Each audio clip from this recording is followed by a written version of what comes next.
হলো আসেন। হ্যাঁ হ্যাঁ আসেন। কোন জিনিস কাটলে বাড়ে? চুল কাটলে বাড়ে, কিন্তু সাথে সাথে তো বাড়ে না, হয়নি। রং অ্যান্সার, আসেন। কুকুর। হ্যাঁ সঠিক অ্যান্সার, হাত তালি হবে। আমরা একজন পেয়ে গেছি, আমরা আরো দুজন।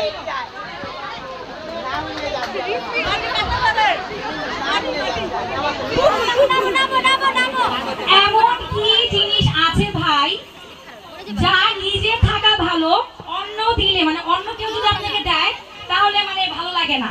নিজে থাকলে ভালো, অন্য কেউ দিলে সেটা ভালো লাগবে না। পরামর্শ তো ভাই দেওয়া যায়, নিজেও দিলে ভালো লাগবে, অন্য দিলে ভালো লাগবে। হাত তুলেন, হাত তুলেন। যার এমন কি জিনিস